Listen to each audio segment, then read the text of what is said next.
Météo, neige, vent, pluie, début d'un hiver dur. Les otages américains, l'Iran met en garde Washington contre tout complot. Italie, un mois après le séisme, les sinistrés essaient de fêter Noël. Mesdames et messieurs, bonsoir. Le temps a été exécrable en France aujourd'hui, un peu partout des chutes de neige.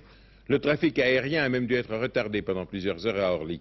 Dans le sud-ouest du pays, tempête. Dans le midi, un Mistral violent a attisé de nombreux incendies de forêt. Jean Mamère fait le point. Une météo qui a bien divisé la France en trois. Dans le sud-ouest, c'est un vent de tempête qui souffle depuis hier soir. Il a causé de nombreux dégâts, notamment sur la côte basque, où toits de maisons et arbres ont été arrachés par des rafales soufflant à plus de 100 km/h. Autre conséquence, une mer démontée dans le golfe de Gascogne, et si plusieurs navires se sont déroutés, l'un d'entre eux, un cargo hollandais, a été drossé sur les côtes. Un accident qui heureusement n'a fait aucune victime, mais un blessé parmi les sauveteurs. Jamais depuis 1976 un tel vent n'avait soufflé en cette période de l'année sur le sud-ouest.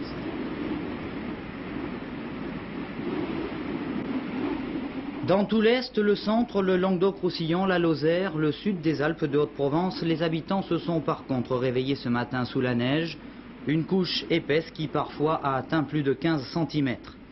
Si ce soir un certain redout semble s'amorcer dans ces régions, la circulation n'en reste pas moins difficile. Les grands axes routiers ont pu être sablés, ce qui ne fut pas le cas pour les routes secondaires. Les conséquences en sont un trafic difficile sur les autoroutes et des secteurs fermés à la circulation. La pluie a fait son apparition, elle amène avec elle un nouveau danger, le verglas.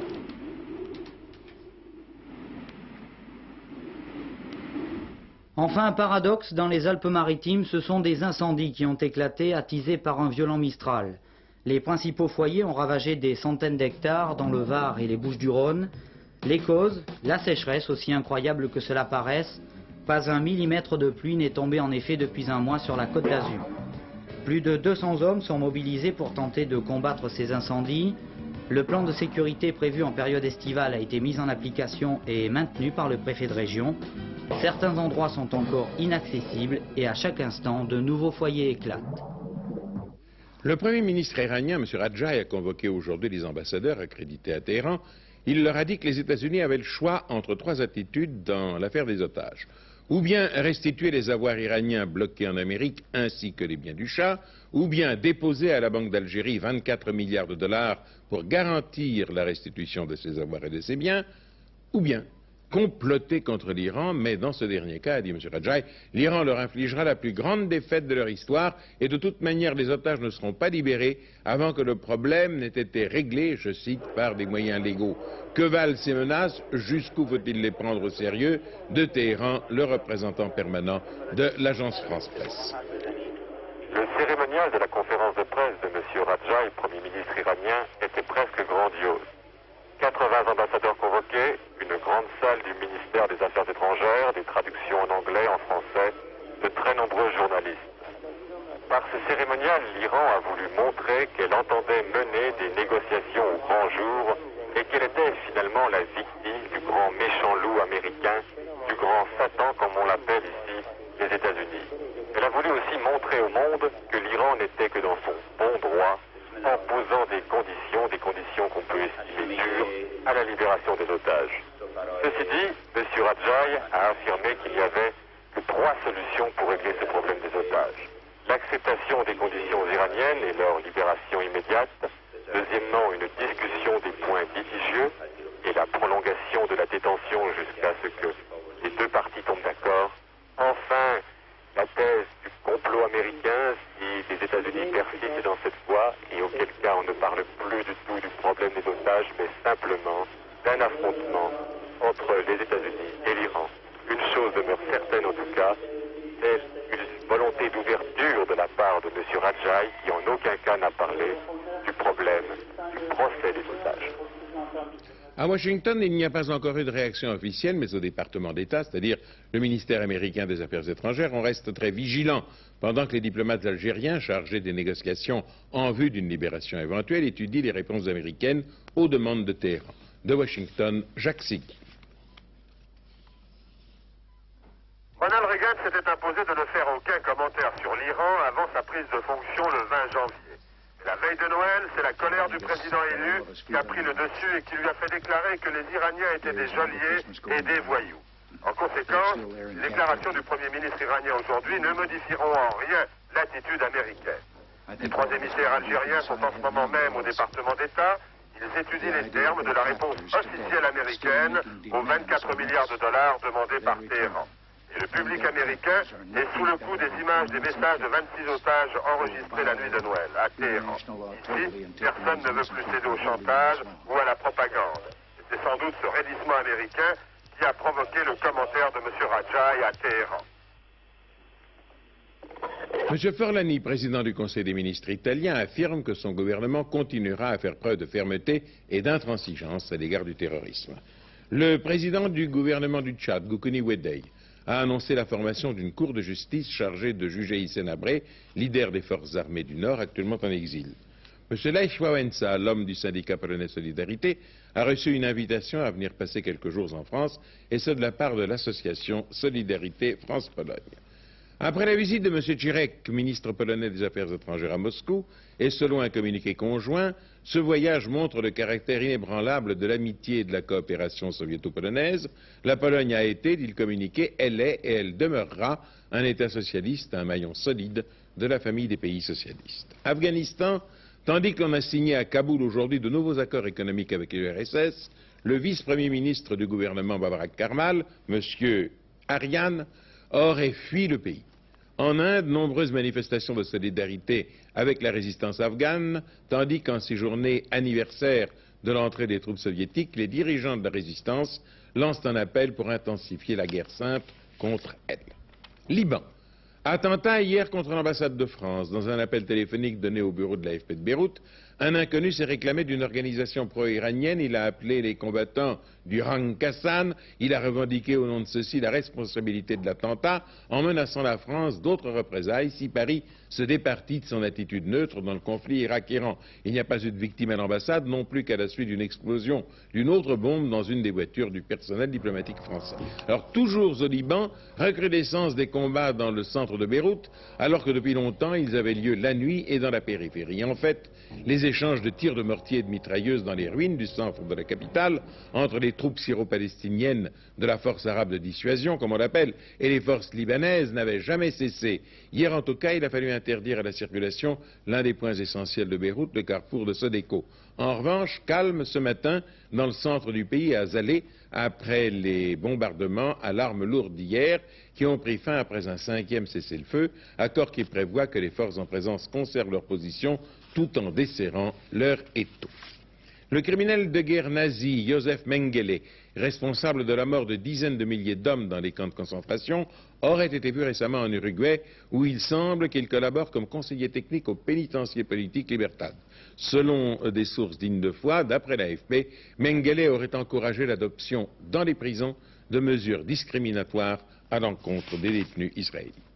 France, à Vitry près de Paris, 300 travailleurs maliens devaient s'installer dans un foyer pour immigrés célibataires. Mais une manifestation s'est produite mercredi avec pour but de les en dissuader. Les assaillants ont mis à sac le bâtiment et ils en ont défoncé les abords avec un bulldozer. Le maire de Vitry, M. Messica, communiste, mis en cause après les incidents, apporte des explications sur sa position au cours du reportage effectué par Gérard Rinet. Isolé en pleine zone industrielle de Vitry, ce foyer est devenu depuis 2 jours une véritable enclave. Dehors, l'escalier de secours n'est plus qu'un amas de béton. C'est mercredi après-midi qu'une 50aine de personnes, des communistes de Vitry semble-t-il, font irruption dans ce foyer. Un groupe malmène le gardien, d'autres détériorent l'armoire électrique et le chauffage. 3 jours après, c'est encore la stupeur chez ces immigrés, hébergés auparavant à Saint-Maur dans le Val-de-Marne. On ne comprend pas. Nous, ce que nous cherchons maintenant, c'est de vivre en paix. Vivre en paix, nous ne voulons d'histoire à personne, nous ne voulons pas qu'on nous crée des histoires. Nous voulons vivre en paix. Nous sommes ici pour travailler, nous ne sommes pas là pour faire la politique, nous ne sommes pas intéressés par la politique. Ils sont 300 dans ce foyer, 300 Maliens, tous originaires d'un petit village situé à la bordure du Sahel, la région la plus pauvre du Mali. Ils ont toujours payé leur loyer. Les responsables du foyer n'ont pas été surpris par ces événements. Leur différend avec la mairie communiste remonte à plusieurs mois. Mais sûrs de leur bon droit, ils restent sur leur position. Nous avons un bail de 45 ans, dont 35 ans restent à courir encore, et ce bail ne peut être dénoncé que par nous-mêmes. Par conséquent, il est tout à fait hors de question que l'ADEF accepte de donner ce foyer à quiconque. Du côté de la municipalité, on réfute toute participation d'élus communistes à ce commando. On met en avant un arrêté de fermeture du foyer pour raison de sécurité. Et surtout, que Vitry a déjà le plus fort taux de population étrangère de la région. Il n'est pas normal que dans des banlieues résidentielles du Val-de-Marne, il y ait des villes situées en Port-de-Marne, dirigées par des maires qui sont des personnalités de la majorité, qui n'accueillent que 5, 6, 8% de population immigrée, et que d'autres villes de la banlieue ouvrière, qui connaissent déjà beaucoup de difficultés, soient dans l'obligation d'accueillir 20-25% de travailleurs immigrés. Je n'accepterai pas qu'on continue à amener d'autres immigrés. Et je tiens à dire très fermement, Vitry ne sera pas un gigantesque ghetto. Pourtant, le chiffre de la population immigrée sur Vitry et Saint-Maur, où étaient installés ces 300 Maliens, est identique. De telles actions risquent alors de renforcer la crainte et surtout le phénomène de rejet des immigrés. Au même moment, mercredi, à Saint-Denis, une municipalité communiste, une dizaine d'immigrés étaient expulsés de la mairie. Ils venaient réclamer des logements décents. Le groupe socialiste du conseil municipal de Vitry estime qu'on ne peut pas justifier les actions conduites par le maire de la localité, mais il s'indigne tout autant des conditions dans lesquelles ont été installés de manière clandestine les immigrés maliens dans ce foyer de l'ADEF. Un des secrétaires nationaux du Parti socialiste, M. Pierre Bérégovoy, a tenu à préciser la position des socialistes. Nous trouvons intolérable les agissements d'un commando qui a détruit un local réservé à des travailleurs immigrés. Et nous l'avons condamné.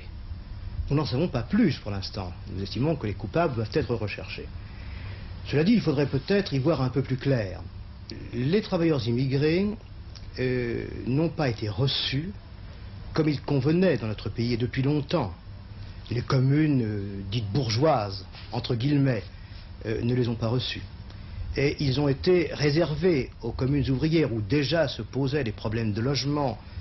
Et finalement, aujourd'hui, il y a un grand malaise. Nous considérons inadmissible que l'on traite, que l'on soit de gauche ou de droite, les travailleurs immigrés de mauvaise manière.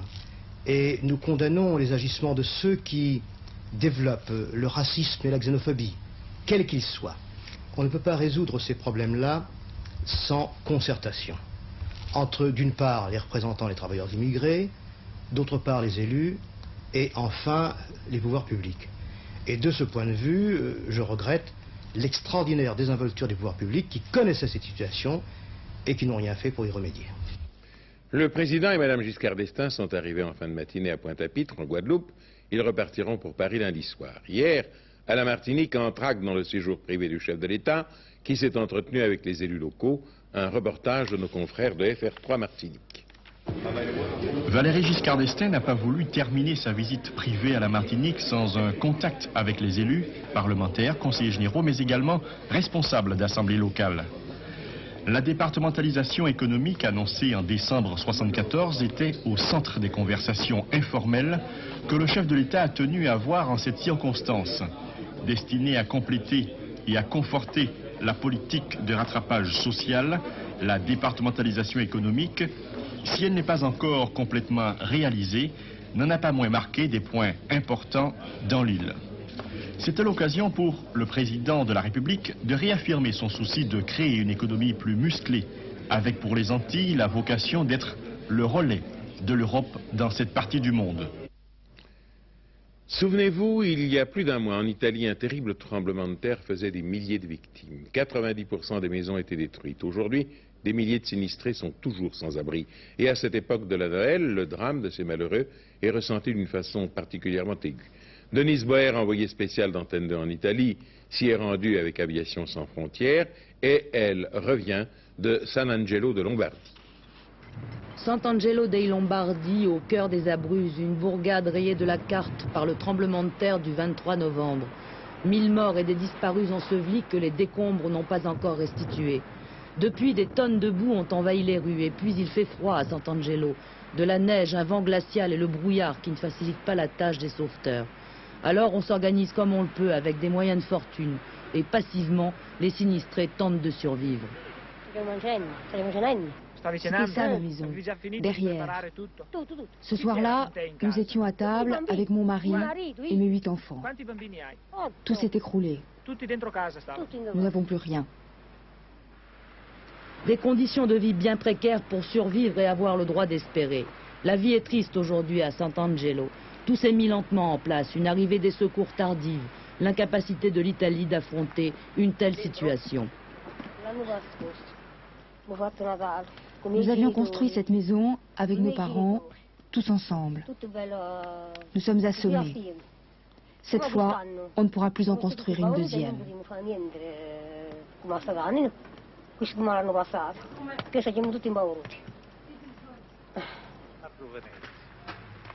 Alors heureusement qu'existe la solidarité internationale et aussi des volontaires venus d'un peu partout.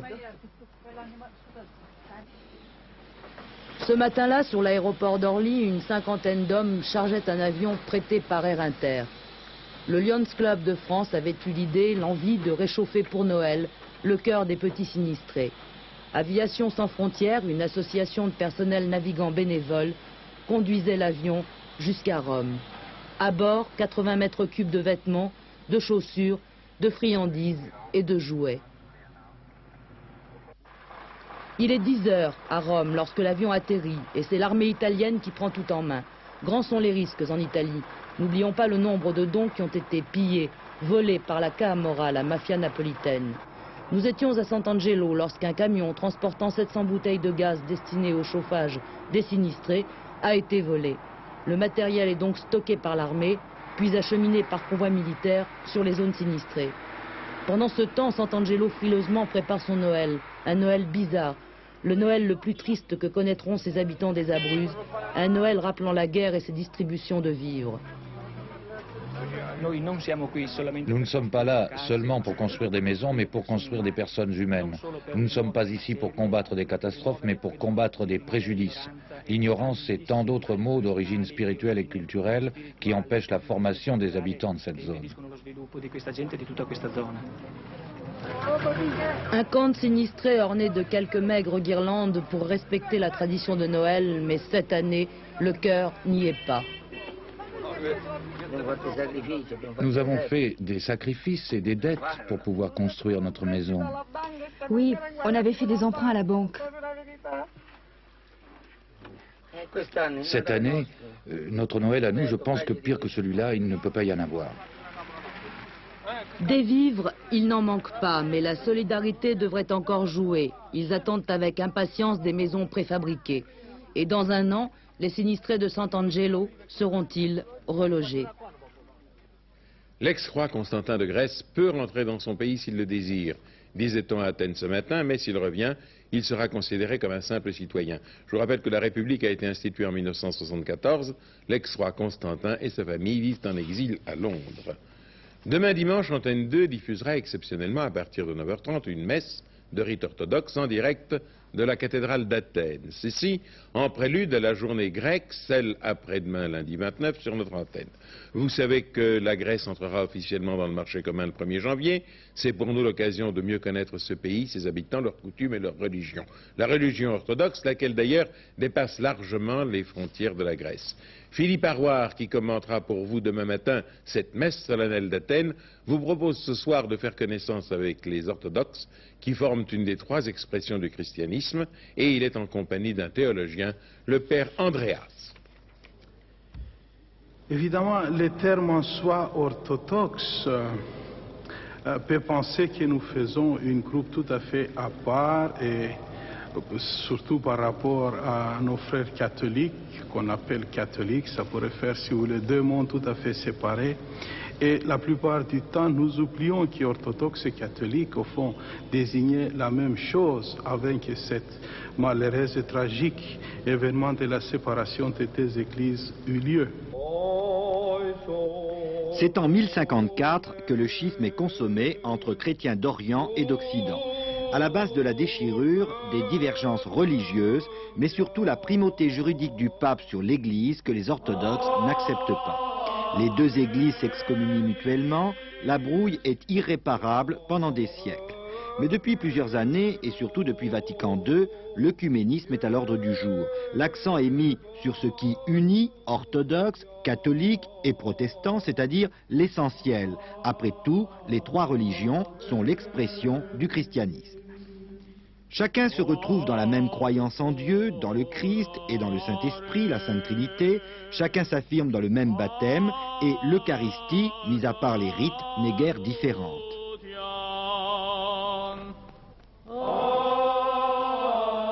La doctrine de l'Église quant à l'Eucharistie, c'est la même. Enfin, si on ne considère pas les modalités, nous communions au corps et au sang du Christ. Ensuite, il y a la place de la Sainte Vierge qui tient dans le cœur des chrétiens d'Orient et d'Occident. Il y a malheureusement aussi des points de désaccord quant au dogme de l'Immaculée Conception, le dogme de l'Assomption de la Sainte Vierge. Il y a plus de 200 millions d'orthodoxes à travers le monde. L'orthodoxie s'est développée en églises indépendantes qui élisent chacune leur patriarche. Elle a essaimé à partir de Constantinople, puis de la Grèce, avant d'envahir la Russie et bien d'autres pays de l'Orient. Aujourd'hui, on trouve aussi des orthodoxes en Occident, à la suite des vagues d'immigration. En France, par exemple, les communautés orthodoxes comptent 150 000 fidèles. Pour coordonner leur mission, les églises se réunissent en synode et un concile des orthodoxes est prévu prochainement. Légère baisse de l'indice des prix des logements en Ile-de-France, et ce pour la première fois depuis 2 ans. Cette baisse est de 0,4%. On compte en général au mètre carré. Ce n'est pas grand-chose, mais c'est une tendance. Les truffes, elles, ne baissent pas. Au marché du Zest, dans le Gard, 250 kg de truffes se sont vendus ce matin entre 550 francs et 600 francs le kilo. Sport, comme chaque année, la rédaction de notre confrère L'Équipe a établi un classement des champions des champions. Premier, l'Américain Hayden, celui qui a remporté 5 titres olympiques en patinage de vitesse. Deuxième, Borg, le tennisman suédois. Troisième, le Britannique Ovett, recordman du monde 1500 mètres course à pied et champion olympique du 800. Puis viennent la skieuse du Liechtenstein Annie Wenzel, double championne olympique, le nageur soviétique Salnikov, qui a réalisé un temps fabuleux sur le 1500 mètres, et Bernard Hinault, qui s'apprête l'an prochain à gagner son 3e Tour de France. Course pour sa rentrée idéale de Gazeau a été battue à Vincennes. La victoire est allée dans le Prix de Bourgogne à Yantin, malgré une faute. Yantin qui en recevait 25 mètres. Et vous savez que depuis ce mois de décembre, il y a à Vincennes un tiercé le samedi, comme il y en a un le dimanche. Cet après-midi, il a été gagné par le 19 Khmer. Et nous allons voir la fin de cette épreuve qui s'est disputée par un terrain très lourd qui rendait la tâche des concurrents réellement pénible. André Sorin a tourné ces images au ralenti pour vous permettre de comparer le style des deux premiers, car en fait ils n'ont pas été menacés par le restant du peloton qu'ils ont gentiment déposé à l'entrée de la ligne droite.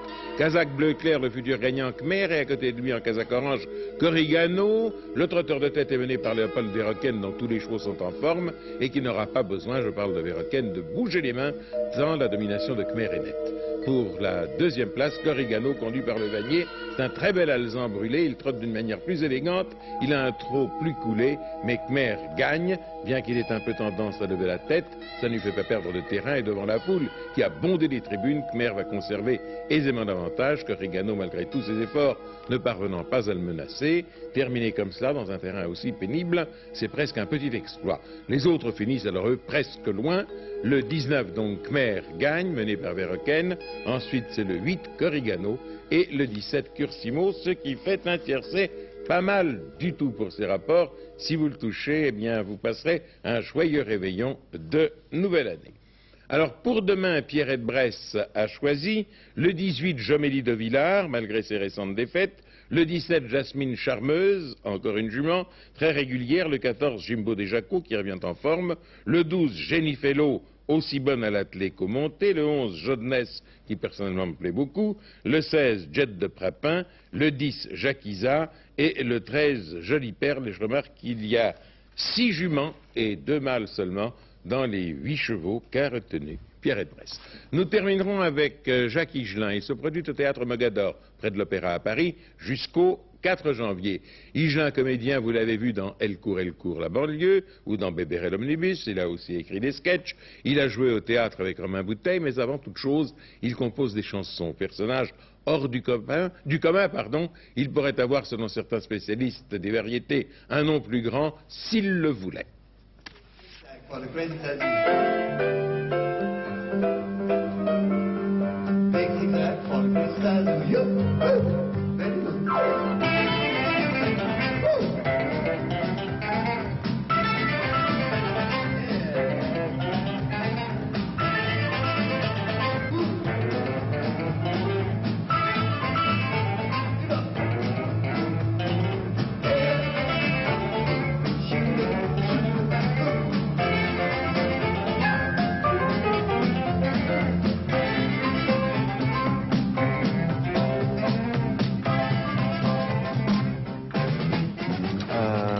Je suis né dans un spasme, le ventre de ma mère a craché un noyau de jouissance et j'ai jamais perdu le goût de ça. C'est tout. Vous avez quel âge, Jacques Higelin? 40. Je suis né en 40. Et vous chantez depuis combien de temps? Depuis que j'ai poussé depuis mes premiers âges de dents.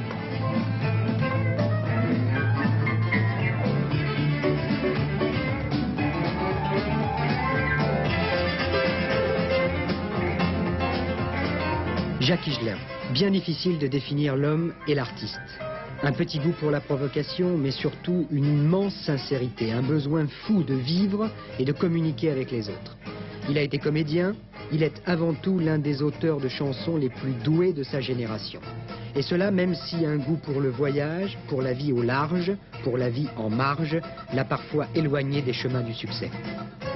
Je me sens comme un baladin, mais je me sens pas comme un objet de consommation. C'est pour ça que je me suis pas tellement occupé de ma carrière, je me suis occupé de la vie, enfin de ce que j'avais à faire avec les autres et du plaisir aussi de vivre.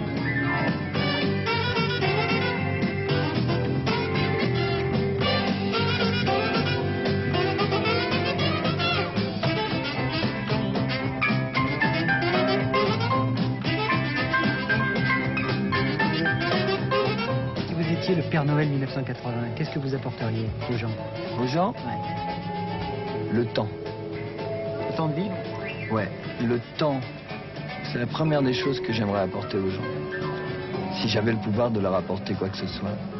C'est le temps et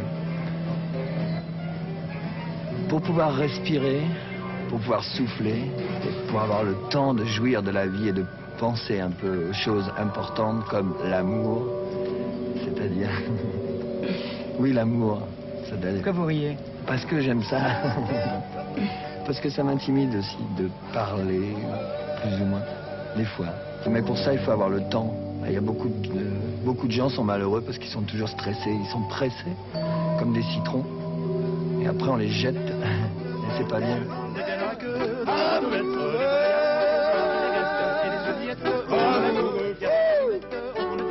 Des pieds dans la queue, dans la boîte aux lettres, des pots de yaourt, dans la vinaigrette, et des oubliettes au fond de sur la terre du matin. Des pieds dans la queue, dans la boîte aux lettres, des oubliettes, il y a des allumettes au fond des yeux. Des pieds dans la queue, dans la boîte aux lettres, des pots de yaourt, dans la vinaigrette, et des oubliettes au fond de la queue. Comme un vol d'hirondelles échappé de la poubelle des cieux.